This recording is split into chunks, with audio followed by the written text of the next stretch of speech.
Hello everyone, welcome to our channel ClearNet with us. In this video, we are going to discuss previous year MCQs from Unit 6 Business Management and Human Resource Management. This is part 1 of the video. Part 1 में कल हमने year 2019 के questions discuss किए थे. आज हम year 2020 के questions discuss करेंगे. पार्ट 1 का लिंक जो है वो नीचे डिस्क्रिप्शन बॉक्स में है, तो आप वहाँ से वीडियो को एक्सेस कर सकते हैं. Before starting the video, please ensure that you are subscribed to our channel and hit the bell icon to get notification every time a video is uploaded. You can mail us at clearnetwithus@gmail.com and you can follow us on our Facebook page. So let's start with the video. तो जैसे मैंने आपको कहा कि इस video में हम अक्टूबर 2020 में जो नेट का पेपर हुआ था उसके क्वेश्चंस डिस्कस करेंगे यूनिट 6 से. So first question is The human relations approach rejected the Rabel hypothesis by giving which of the following argument. तो देखिए सबसे पहले ह्यूमन रिलेशंस अप्रोच जो है वो एल्टन मायो ने दी थी. ठीक है, इस अप्रोच में उन्होंने रिजेक्ट किया था रैबल हाइपोथेसिस को. रैबल का मतलब होता है क्राउड. तो रैबल हाइपोथेसिस जो है हमारा वो ये कहता है कि जो लोग होते हैं ना, इंडिविजुअल्स जो होते हैं वो इंटरेस्टेड होते हैं अपने इंडिविजुअल इंटरेस्ट में. ठीक है, तो इस नेगेटिव व्यू को एल्टन मायो ने जो है वो रिजेक्ट कर दिया था. ठीक है, तो उसका कहना ये था कि इंडिविजुअल्स जो हैं वो सिर्फ और सिर्फ इकोनॉमिक इंसेंटिव से इन्फ्लुएंस नहीं होते हैं, वो नॉन इकोनॉमिक इंसेंटिव से भी इन्फ्लुएंस्ड होते हैं. तो अगर हम नीचे ऑप्शंस देखें तो हमारी फर्स्ट ऑप्शन ही देखिए. फर्स्ट ऑप्शन में ही कह रहा है the worker does not work for money only. और अभी मैंने आपको यही कहा कि एल्टन मायो ने कहा था कि वर्कर्स जो हैं वो सिर्फ और सिर्फ इकोनॉमिक इंसेंटिव से इन्फ्लुएंस नहीं होते हैं. So the correct option for this answer will be the worker does not work for money only. Next question, which of the following is not correct with respect to matrix organisation. इनमें से matrix organisation के regarding कौन सी statement जो है वो ठीक नहीं है. तो सबसे पहले देखिए, मैट्रिक्स ऑर्गेनाइजेशन जो है वो कॉम्बिनेशन होता है हमारा फंक्शनल और प्रोडक्ट ऑर्गेनाइजेशन का, जो कि हमारी फर्स्ट स्टेटमेंट कह रही है, तो मतलब ये करेक्ट है. फिर वो कह रहा है functional departments are not permanent fixtures of matrix organisation. अभी हमने ऊपर कहा है कि फंक्शनल और प्रोडक्ट का कॉम्बिनेशन होता है, और यहाँ पर हम कह रहे हैं कि वो परमानेंट फिक्सचर नहीं होता है. So this one is wrong. Product departments are created as the need for them arises. It is correct. Team members have functional home when they are not needed on a project. It is also correct. So the answer for this is option B, जिसमें हम कह रहे हैं कि functional department जो हैं वो permanent fixtures नहीं होते हैं, जबकि वो परमानेंट फिक्सचर होते हैं मैट्रिक्स ऑर्गेनाइजेशन का. Next question, who coined the term collective bargaining. तो इसका आंसर है Sydney web and Beatrice web. Next, what type of defense mechanism is used by a person when he gets angry at his child or spouse because he had a bad day at work. तो यहाँ पर पूछा गया है कि जब किसी का जॉब पे दिन खराब जाता है और वो घर आकर अपना गुस्सा जो है अपने बीवी बच्चों पर निकालता है, तो उस डिफेंस मैकेनिज्म को क्या कहते हैं. तो हमारे पास ऑप्शंस हैं. सबसे पहले ऑप्शन है डिनाइल. डिनाइल का मतलब होता है, सबसे कॉमन डिफेंस मैकेनिज्म होता है जब आप एक्सेप्ट ही नहीं करते हो रियलिटी को. ठीक है. सेकंड है फिर हमारे पास रिप्रेशन. रिप्रेशन एक ऐसा डिफेंस मैकेनिज्म है जहां पर आप रिप्रेस दबाने की कोशिश करते हो, जैसे अपनी पेनफुल मेमोरीज को एक्सेट्रा, तो उसको हम रिप्रेशन कहते हैं. थर्ड है हमारे पास प्रोजेक्शन. प्रोजेक्शन का मतलब क्या होता है, प्रोजेक्शन के अंदर हम अपनी फीलिंग्स जो हैं वो दूसरे पे डाल देते हैं. मतलब अगर हम किसी को पसंद नहीं करते हैं तो हम उसकी जगह क्या कहते हैं कि वो हमें पसंद नहीं करता है, उसको हम कहते हैं प्रोजेक्शन. फिर है डिस्प्लेसमेंट. डिस्प्लेसमेंट यही होता है कि जब हम अपने नेगेटिव इमोशन को वहाँ जहाँ पर वो करेक्ट है, जहाँ पर निकालना चाहिए वहाँ पर ना निकाल के, क्योंकि वहाँ पर नेगेटिव कॉन्सिक्वेंसेज हो सकते हैं, हम उस पर निकालते हैं जिस पे हमारा जोर चलता है, जैसे अपने बीवी बच्चों पर, तो उसको हम कहते हैं. और लास्टली रिग्रेशन जो है, रिग्रेशन में क्या होता है कि हम एक अर्लियर स्टेज पर पहुंच जाते हैं. मतलब जैसे अगर स्ट्रेसफुल सिचुएशन में है, स्ट्रेसफुल सिचुएशन में जैसे बचपन में बच्चे क्या करते हैं, अंगूठा पीने लग जाते हैं या बेड वेट करने लग जाते हैं, तो हम उस सिचुएशन पे पहुंच जाते हैं, तो वो आपका रिग्रेशन होता है. तो among all the options the correct option is displacement. That means fourth option. तो यहाँ पर हमारा करेक्ट हो गया फोर्थ ओनली. नेक्स्ट क्वेश्चन है, out of the following statements, which of them explains the difference between enculturation and acculturation as part of cross cultural training. तो देखिए यहाँ पे इन ऑप्शंस में मीनिंग भी है, तो वहीं पर हम देखते हैं। सबसे पहले एनकल्चरेशन का मतलब होता है जब हम खुद का कल्चर लर्न करते हैं, और अकल्चरेशन का मतलब होता है जब हम किसी और कंट्री का कल्चर जो है लर्न करते हैं। तो जो हमारी फोर्थ ऑप्शन है वो एग्जैक्टली यही सही डिफाइन कर रही है इन दोनों टर्म्स को। So enculturation refers to the process of learning our own culture and acculturation refers to the process of learning host cultural norms. तो ये करेक्ट है। फर्स्ट ऑप्शन में अपोजिट कहा गया है, एनकल्चरेशन में दूसरे का कल्चर लर्न करने को कहा है और अकल्चरेशन में अपना, तो ये ऑप्शन गलत है। सेकेंड है, enculturation is a anthropological term use for socialisation like acculturation, ये भी करेक्ट है। Both terms refer to the process of learning through social interaction, ये भी करेक्ट है। तो हमारी ऑप्शंस जो करेक्ट हैं वो हैं सेकंड, थर्ड और फोर्थ। सो नीचे ऑप्शंस में से हमारा जो करेक्ट आंसर बन जाएगा वो बन जाएगा C option, second, third and fourth only. Next question है, मैच लिस्ट 1 विद लिस्ट 2। देखिए लिस्ट 1 में जो ऑप्शंस हैं वो हैं I am not okay, you are not okay, okay, I am okay, you are not okay, I am okay, you are okay, I am not okay, you are okay. अगर आपको याद हो, ये हमने ट्रांजैक्शनल एनालिसिस में पढ़ा है, ये लाइव पोजीशंस होती हैं, ठीक है। तो यहाँ लाइव पोजीशंस को आपको मैच करना है लिस्ट 2 के साथ। तो सबसे पहले ऑप्शन है हमारे पास I am not okay and you are not okay. मैं भी ठीक नहीं हूँ, तुम भी ठीक नहीं हो। ये एक बहुत रेयर केस होता है जहाँ पर हम खुद को भी सक्सेसफुल नहीं मानते हैं और हमारी जो कमियां हैं वो हम दूसरों पे डालने की कोशिश करते हैं, ठीक है। मतलब हम भी बुरे हैं, सामने वाला भी बुरा है। ऐसे पर्सन जो हैं वो क्या कहलाते जाते हैं, विड्रॉन कहलाए जाते हैं, ठीक है। फिर है I am okay, you are not okay. मैं तो ठीक हूँ लेकिन तुम ठीक नहीं हो। तो ये मानते हैं, इस पोजीशन में माना जाता है हम सुपीरियर हैं बाकी सब से, ठीक है, बाकी सब जो हैं वो हमसे इन्फीरियर हैं। तो ऐसे पर्सन्स जो हैं वो टास्क ऑब्सेसिव जो हैं वो कहलाए जाते हैं, ठीक है। फिर है I am okay and you are okay. ये आइडियल पोजीशन होती है जहाँ पर हम खुद के साथ भी कंफर्टेबल हैं, हम दूसरे के साथ भी कंफर्टेबल हैं, ठीक है। अगर कोई डिसएग्रीमेंट्स भी हैं ना तो उनको भी सॉल्व किया जाता है। तो ऐसे लोगों को कन्फ्रंटिंग कहा जाता है, ठीक है। और लास्ट ऑप्शन है हमारे पास I am not okay, you are okay. यहाँ पर हम खुद को इन्फीरियर समझते हैं एज कम्पेयर टू अदर्स। तो इस पोजीशन को जो है वो हम डिपेंडेंट पोजीशन जो है वो कहते हैं। तो अब देखिए, फर्स्ट की ऑप्शन हो गई हमारी थर्ड, ठीक है। सेकंड की ऑप्शन हो गई हमारी फोर्थ, थर्ड की ऑप्शन हो गई सेकंड और फोर्थ की ऑप्शन हो गई फर्स्ट। तो इस हिसाब से जो हमारा करेक्ट आंसर है यहाँ पर, correct answer is A. Next question, arrange the following steps of creating a market competitive pay plan in a sequence from the first to the last. सबसे पहले मार्केट कॉम्पिटिटिव प्लान जो है वो क्या होता है। मार्केट कॉम्पिटिटिव प्लान जो है उसमें हम बेसिकली कह रहे हैं कि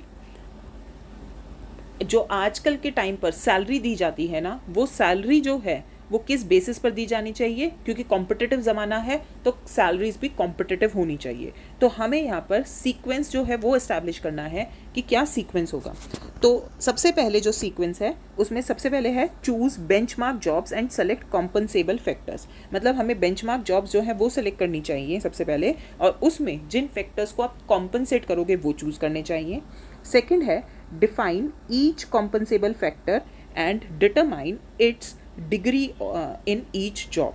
तो आपने जब हर कंपनसेबल फैक्टर डिफाइन कर दिया है, सेलेक्ट कर लिया है, अब उसको डिफाइन करके उसकी किस जॉब में कितनी डिग्री है हमें वो डिफाइन करनी होगी, ठीक है। फिर इसके बाद आएगा हमारा compare and adjust current and market wage rates for jobs, ठीक है।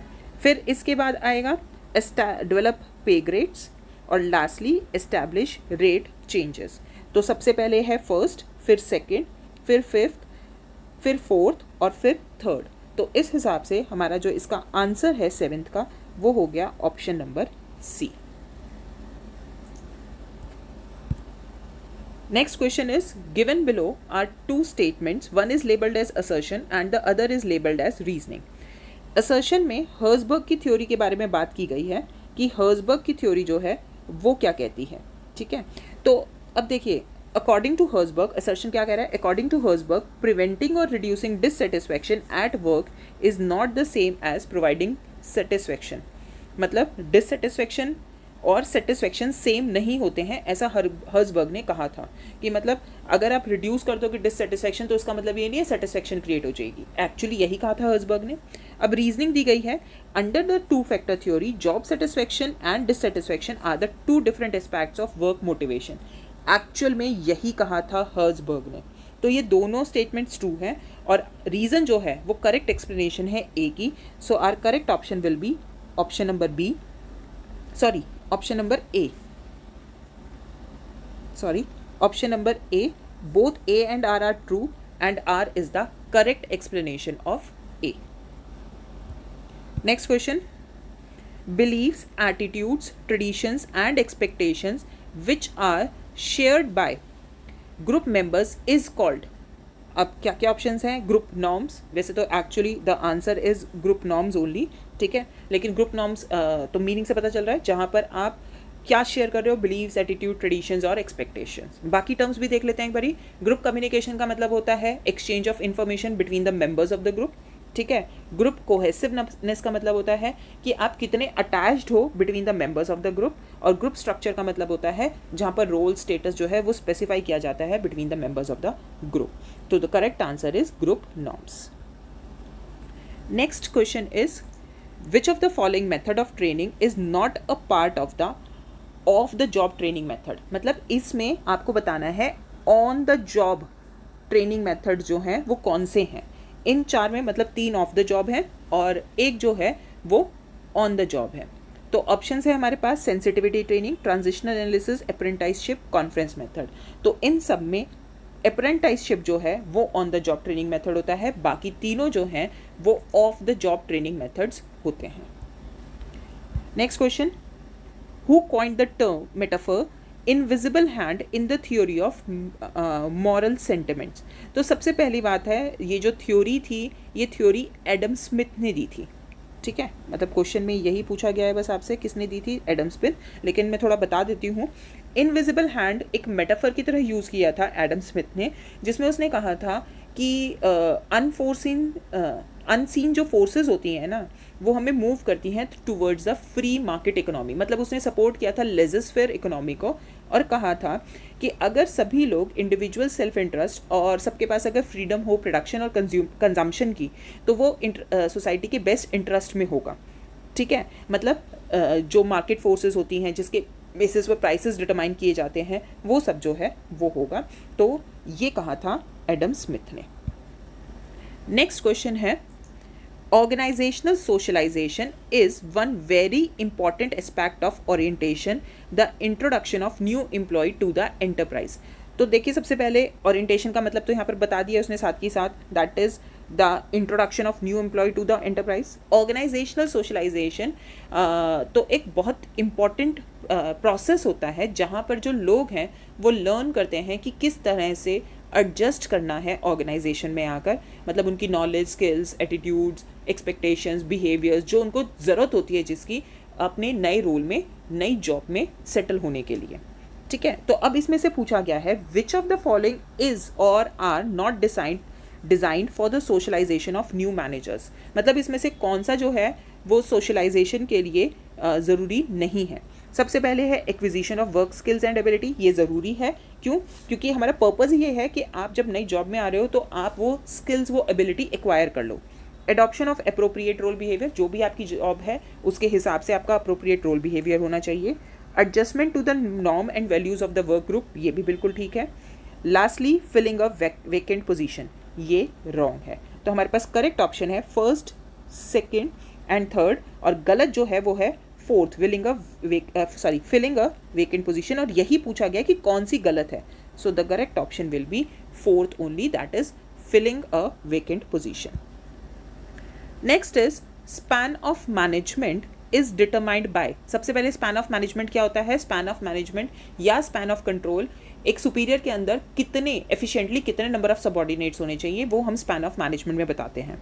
सो हमारा क्वेश्चन है span of management is determined by managers training, बिल्कुल ठीक है। मैनेजर को मतलब मैनेजर जो है उसकी leadership quality, communication, decision making, control subordinates पे, ये उसकी ट्रेनिंग से उसकी कैपेसिटी बिल्ड होती है। फिर है मैनेजर्स पर्सनल क्वालिटीज़। मैनेजर की पर्सनल क्वालिटीज़ जैसे कि उसका एटीट्यूड हो गया, उसकी पर्सनालिटी हो गया, ये भी डिटरमाइन करेगा कि वो कितने सबॉर्डिनेट्स को मैनेज कर सकता है। फिर है सबॉर्डिनेट्स ट्रेनिंग। जितने ज़्यादा सबॉर्डिनेट्स ट्रेंड होंगे उतना कम उनको ज़रूरत होगी अपने सुपरवाइज़र की, ठीक है। और लास्टली ट्रेड यूनियन, ये गलत है। तो करेक्ट ऑप्शंस हैं हमारी first, second and third. So the correct option will be option here, first, second and third. Next question है मैच लिस्ट विथ लिस्ट 2। तो लिस्ट 1 में देखिए, लिस्ट 2 में आपको टाइप्स ऑफ स्ट्रक्चर दिए गए हैं और उनकी एक्सप्लेनेशन जो है वो लिस्ट 1 में दी गई है। तो देखते हैं ये। सबसे पहले वो बोल रहा है ad hoc team formed to solve unusual problem. मतलब एक टेम्परेरी टीम बनाई जाती है जिसका पर्पस होता है कि जो प्रॉब्लम्स हैं ऑर्गेनाइजेशन में उसको सॉल्व करना। तो ये कौन करता है? Out of virtual organisation, task force, free form organisation and matrix organisation, ये करती है हमारी टास्क फोर्स, ठीक है। उसके बाद suitable when there are large number of small projects. तो जब स्मॉल प्रोजेक्ट्स कर रहे होते हैं हम, तो वो हम मैट्रिक्स ऑर्गेनाइजेशन के थ्रू करते हैं, ठीक है। फिर है status free and hierarchy free organisation. ये हमने लास्ट वीडियो में भी किया था, इसको हम फ्री फॉर्म ऑर्गेनाइजेशन बोलते हैं, ठीक है। और लास्ट है डिजिटल .com ऑर्गेनाइजेशन। तो ये हमारी है वर्चुअल ऑर्गेनाइजेशन। तो अभी जो हमने ऑप्शंस की हैं उसके अकॉर्डिंग हमने किया है फर्स्ट का सेकंड, ठीक है। सेकंड का हमने किया है matrix organisation, that is fourth option. Third का हमने किया है स्टेटस फ्री, थर्ड ही। और फोर्थ का हमने किया है फर्स्ट। तो इसके हिसाब से हमारी जो करेक्ट ऑप्शन हो गई वो हो गई C option. So this is the correct answer. Next है arrange the following management functions in a logical sequence of getting things done, ठीक है। वैसे तो आपका सिंपल प्रोसेस होता है planning, organising, staffing, directing and controlling, ठीक है। लेकिन यहाँ पर आपको कोऑर्डिनेटिंग और दिया हुआ है, तो आपको ये देखना है कि वो कहाँ पर आएगा। तो अगर ऑप्शंस देखें, सबसे पहले होगा आपका प्लानिंग, ठीक है। फिर आएगा ऑर्गेनाइजिंग, ठीक है। फिर आएगा आपका स्टाफिंग, ओके। फिर आएगा हमारे पास, अब देखिए कंट्रोलिंग तो ऑब्वियसली लास्ट ऑप्शन होगा। अब आपको चूज़ करना है पहले कोऑर्डिनेटिंग आएगा या पहले जो है वो डायरेक्टिंग आएगा। तो पहले डायरेक्टिंग आएगा, फिर कोऑर्डिनेटिंग आएगा और फिर कंट्रोलिंग आएगा। तो अगर हम इन ऑप्शंस को देखें तो हमारी जो करेक्ट यहाँ पर ऑप्शन है वो है option number B, that is पहले सबसे पहले प्लानिंग, फिर ऑर्गेनाइजिंग, फिर स्टाफिंग, फिर डायरेक्टिंग, फिर कोऑर्डिनेटिंग और फिर controlling. Moving on to the next question. Given below are two statements. One is labeled as assertion and the other is labeled as reason. Assertion है workers' participation in management is involvement of workers only in such areas of activities of the enterprises where they can make some positive contribution. तो workers participation in management ये एक ऐसा process होता है जिसमें जो हमारे वर्कर्स हैं उनका पार्टिसिपेशन लिया जाता है ऑर्गेनाइजेशनल डिसीजन मेकिंग में, ठीक है। लेकिन उनका पार्टिसिपेशन सिर्फ उन एरियाज़ में लिया जाता है जिसमें वो एक पॉजिटिवली कंट्रीब्यूट कर सके। सो असर्शन जो है वो करेक्ट है। अब रीजनिंग में कह रहे हैं workers may not be competent enough to understand and appreciate the managerial aspects of the enterprise. तो ये भी ट्रू है, हर वर्कर जो है वो ज़रूरी नहीं होता कि कॉम्पिटेंट होगा, ठीक है, डिसीजन मेकिंग के लिए। तो जब हम वर्कर्स पार्टिसिपेशन इन मैनेजमेंट करते हैं तो सिर्फ उन वर्कर्स को चूज़ करते हैं जो कॉम्पिटेंट हैं, ठीक है, जो पार्टिसिपेट कर पाएंगे, अपनी एबिलिटी, अपनी इंटेलिजेंस, अपनी नॉलेज से इफेक्टिवली पार्टिसिपेट कर पाएंगे मैनेजमेंट में। तो ये भी करेक्ट है। सो ए असर्शन भी ठीक है, रीज़न भी ठीक है, और जो रीज़न है वो करेक्ट एक्सप्लेनेशन है ए की। So the correct option here will be option number B. Next है, लास्ट क्वेश्चन है ये हमारा, arrange in the sequence of decisions in manufacturing enterprises. Manufacturing enterprises के केस में क्या सीक्वेंस फॉलो किया जाता है वो हमें यहाँ पर देखना है। तो देखिए सबसे पहले हम फोरकास्टिंग करते हैं। फोरकास्टिंग मतलब आप प्रिडिक्ट करने की कोशिश करते हो फ्यूचर को, किसके बेसिस पे? पास्ट और प्रेजेंट के बेसिस पे जो है वो हम प्रिडिक्ट करने की कोशिश करते हैं। उसके बाद हम हर ऑल्टरनेटिव जो है, जो हमने प्रिडिक्शन की है, उसके बेसिस पर हम ऑल्टरनेटिव्स फॉर्म करते हैं कि क्या क्या ऑल्टरनेटिव्स जो हैं वो होंगे। इसके बाद जो है हम डिटरमाइन करते हैं की फैक्टर्स कौन से होंगे, ठीक है, जो हमें किसी भी तरह से इफ़ेक्ट कर सकते हैं वो। उसके बाद हम कॉम्बिनेशन ऑफ फैक्टर्स जो हैं वो बिल्ड करते हैं कि क्या क्या अब आपके पास ऑल्टरनेटिव्स हैं उनको अब बिल्ड करते हो, ठीक है।